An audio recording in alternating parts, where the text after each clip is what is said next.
এটার সিট পেয়ে যাচ্ছেন, ঠিক আছে। এর যে ড্যাশবোর্ডটা কিন্তু দেখতে খুবই সুন্দর। সামনে পিছনে গ্লাস লাইট সব কিছু অরিজিনাল আছে, ফ্রেশ কন্ডিশনের, ঠিক আছে। এবং এর পিছনে কিন্তু ছোট গাড়ি হলে আপনার হিউজ পরিমাণ স্পেস। চারটা চাকার কন্ডিশনই একই রকম, আপনার মিনিমাম 30 থেকে 35,000 কিলোমিটার রান করতে পারবেন। ভিডিওতে আপনার দর্শকদের জন্য ছোট ফ্যামিলির যারা আছে তাদের জন্য একটা গাড়ি নিয়ে আসছে আপনার টয়োটা অরিশ নিউ শেপের গাড়ি, 2013 মডেল এবং রেজিস্ট্রেশন হলো 2020-এ। গাড়িটা দেখেন বাবু ভাই, ফ্রেশ কন্ডিশনের, এলইডি প্রজেকশন হেডলাইট খুব সুন্দর, ফুল বডি সেন্সর করা আছে, ঠিক আছে। এবং এর যে এখানে যে গ্রিলটা কিন্তু দেখতে খুবই সুন্দর। পাল কালারের গাড়ি, অরিজিনাল কন্ডিশনে আছে এখনও, চাকাগুলি কন্ডিশনও ভালো, আপনার মিনিমাম 30-35,000 কিলোমিটার রান করতে পারবেন।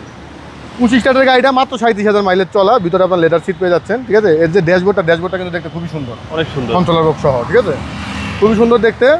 এবং গাড়িটা কিন্তু এলপিজি করা আছে, 60 লিটারের এলপিজি করা আছে। ছোট ফ্যামিলির জন্য খুবই একটা চমৎকার একটা গাড়ি, চমৎকার। সামনে পিছনে গ্লাস লাইট সব কিছু অরিজিনাল আছে, ফ্রেশ কন্ডিশনের, ঠিক আছে।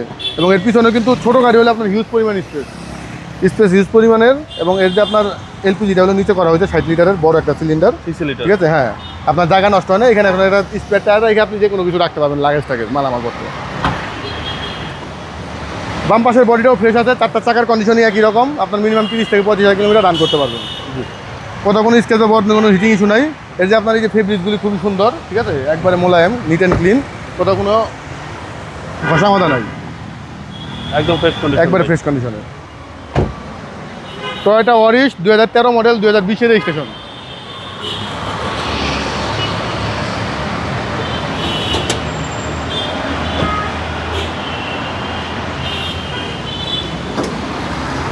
বাবা ইঞ্জিনটা স্টার্ট আছে দেখেন, কোনো নিট অ্যান্ড ক্লিন, কোনো কোনো সাউন্ড নাই।